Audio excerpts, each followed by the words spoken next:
तो आइए मैं आपको गौतम बुद्ध की एक कहानी सुनाता हूं जो आपको दूसरों के मन को पढ़ने के तरीके सिखाएगी। बहुत समय पहले की बात है। एक छोटे से गांव में दो भाई थे। बड़े भाई को अंधा था, इसीलिए वह हमेशा घर पर ही रहता था और छोटे भाई खेती करता था। हालांकि खेतों में बहुत सारे जानवर थे और उनके कारण पूरी कृषि बर्बाद हो रही थी। इससे छोटे भाई को बहुत परेशानी हो रही थी।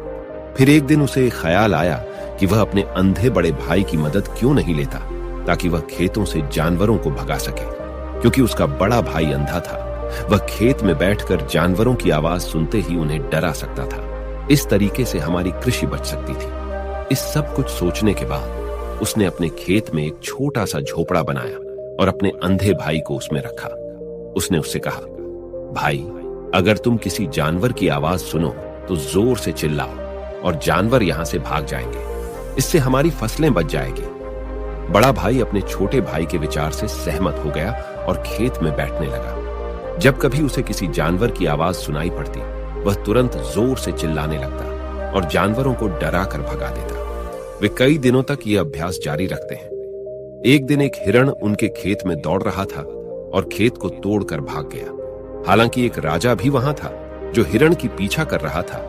राजा का ध्यान अंधे भाई पर गया और उनसे पूछा, क्या तुमने यहां एक हिरण देखा है? जवाब में अंधे भाई ने कहा, मैं अंधा हूं, मैं कैसे हिरण देख सकता हूं? पर मैं तुम्हें इतना बता सकता हूं कि मेरी खेत से जो जानवर भाग गया है वह आपकी पीछा करने लायक नहीं है।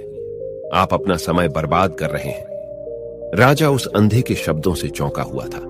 उसे आश्चर्य हुआ कि अंधा यह कैसे कह सकता है कि जो हिरण मैं ढूंढ रहा हूं वह पीछा करने लायक नहीं है। तब राजा ने अंधे से कहा, क्या तुम मुझसे झूठ नहीं बोल रहे? एक ओर तुम कहते हो कि तुम अंधा हो और दूसरी ओर तुम यह दावा करते हो कि वह जानवर जो यहां से भाग गया है मेरे पीछे पड़ने के लायक नहीं है। फिर अंधा भाई ने कहा, ओ राजा, वह प्राणी जिसे तुम हिरण समझ रहे हो वह वास्तव में हिरण नहीं है।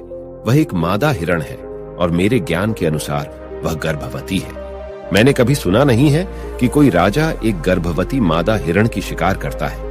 इसलिए मैं तुम्हें यह कह रहा हूं कि वह तुम्हारे पीछे पड़ने के लायक नहीं है। तुम्हें उसकी पीछा करने में अपना समय बर्बाद नहीं करना चाहिए। यह सुनकर राजा और भी हैरान हुआ। उसे समझ में नहीं आया कि अंधा यह कैसे जान सकता है कि वह गर्भवती मादा हिरण है। उसने सोचा कि कैसे एक अंधा यह जान सकता है मैं जिस हिरण की शिकार कर रहा हूं वह क्या गर्भवती है या नहीं। इस अद्भुत अंधे का इतना आत्मविश्वास के साथ कैसे कह सकता है? इसलिए मुझे इसे जांच करना होगा। इसलिए राजा ने सत्यता जानने का निश्चय किया और अपने कमांडर से कहा, कमांडर, मुझे चाहिए कि वह प्राणी जिंदा रहे, क्योंकि मुझे जांच करना है कि यह वाकई एक गर्भवती मादा हिरण है। यह अंधा आदमी इतनी आत्मविश्वास के साथ कह रहा है और मुझे यह सुनिश्चित करना है। जाओ और जांचो कि क्या वह एक गर्भवती मादा हिरण है। राजा के आदेश पर कमांडरों ने हिरण को पा करने के लिए चला गया। कुछ समय बाद जब वह लौटे तो राजा से कहा, राजा, यह अंधा आदमी पूरी तरह से सही कह रहा है। वह वाकई एक गर्भवती मादा हिरण है।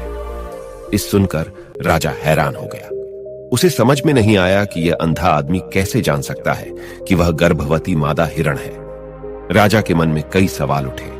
आखिरकार राजा ने इस पर पूरी तरह से समझौता करने का निश्चय किया और अंधे से कहा, सुनो, मुझे यह नहीं पता कि तुम सचमुच अंधे हो या नहीं, लेकिन मैं तुमसे एक सवाल पूछने आया हूं। क्या तुम मेरे सवाल का सही जवाब दोगे?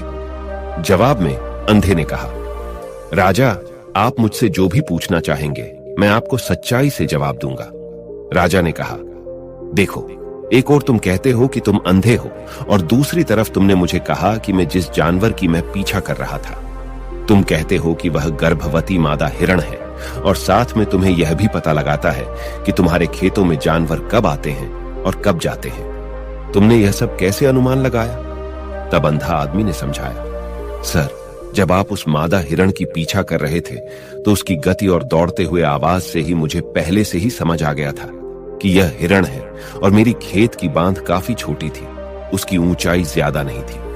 अगर यह सामान्य हिरण होती तो वह आसानी से उस बांध को पार कर सकती थी, लेकिन वह हिरण ने उस बांध को तोड़कर भाग लिया था और यदि वह बांध पार करने की कोशिश करती तो उसके संतान को खतरा होता। इसलिए मुझे समझ में आ गया कि वह गर्भवती है।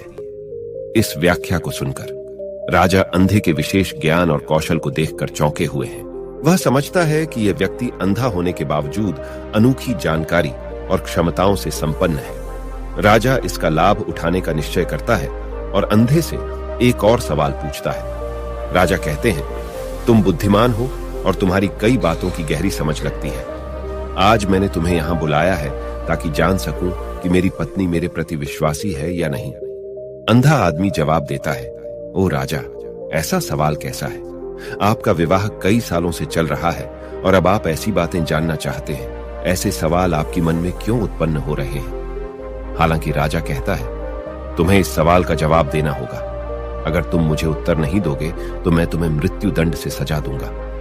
राजा की धमकी सुनकर अंधा कहता है, बहुत अच्छा, मैं तुम्हें तुम्हारे सवाल का जवाब दूंगा। ओ राजा, अगर तुम इस सवाल का जवाब चाहते हो तो तुम्हें मेरी एक सेवा करनी होगी। राजा पूछता है, मुझे बताओ, मुझे क्या करना होगा? व्यक्ति जवाब देता है, उसके लिए तुम्हें अपनी पत्नी को मेरे साथ एक कमरे में अकेले छोड़ देना होगा। यह सुनते ही राजा पहले तो गुस्सा होता है, लेकिन कुछ समय सोचने के बाद वह उस व्यक्ति की बात मानता है और अपनी पत्नी को उसके साथ एक कमरे में भेजने का आदेश देता है। कमांडर उस पर क्रियान्वयन करता है और अंधे आदमी और रानी को एक कमरे में अकेले छोड़ देता है। उस समय अंधा अपनी बात कहते हैं, मुझे तुम्हें छूना है। यह सुनते ही रानी बहुत गुस्से से भरी हो जाती है और अंधे को पीटने लगती है, कभी हाथों से तो कभी पैरों से और कभी पूरी ताकत से। वह उसे बेहद बेरहमी से पीटती है। बाद में किसी तरह अंधा अपनी जान बचा लेता है और राजा के पास जाता है।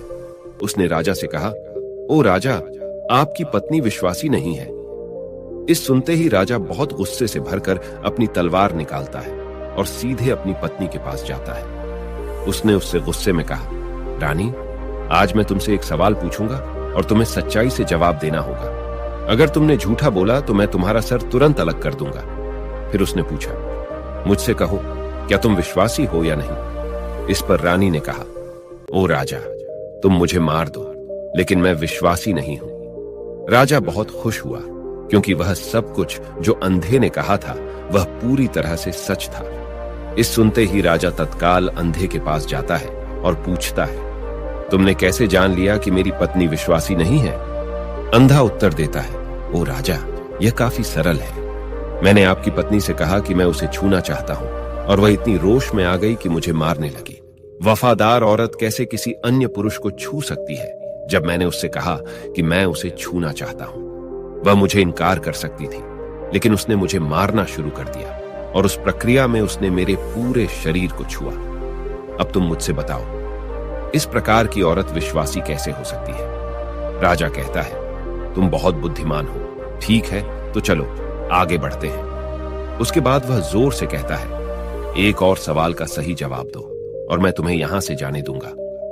राजा फिर पूछता है, मुझे बताओ, क्या मैं सचमुच मेरे पिता का बेटा हूं या किसी और का? इस पर अंधा आदमी उत्तर देता है, ओ राजा, इससे तुम्हारा क्या लेना देना है? चाहे आपके माता पिता कौन हो, आप इस राज्य के राजा हो, तो इस सवाल को छोड़ दो। लेकिन राजा जिद करता है, नहीं, मुझे इस सवाल का सटीक जवाब चाहिए, वरना यह सवाल मुझे हमेशा परेशान करेगा। इसलिए मैं सच्चाई जानना चाहता हूं। अगर तुम सही जवाब दोगे तो मैं तुम्हें यहां से जाने दूंगा।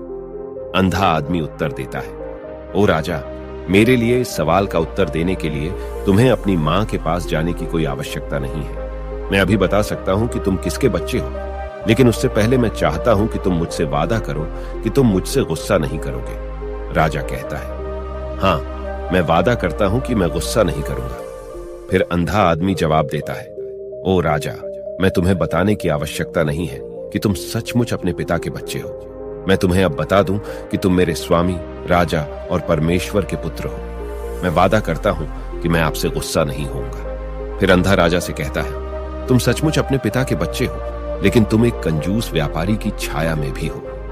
यह सुनते ही राजा बहुत खुश हो जाता है और तत्काल अपनी मां के पास जा जाता है। उससे कहता है, मां, कृपया मुझे सच बताओ, क्या मैं सचमुच अपने पिता का बच्चा हूं या किसी अन्य का? अगर तुम मुझे सच नहीं बताओगी तो मैं यहां ही अपनी जान दे दूंगा। मुझे सच बताओ क्या है? राजा की मां कहती है, पुत्र, तुम सचमुच अपने पिता का बच्चा है, लेकिन तुम एक कंजूस व्यापारी की छाया में भी हो। जब मैं नहाकर अपनी आवश्यकता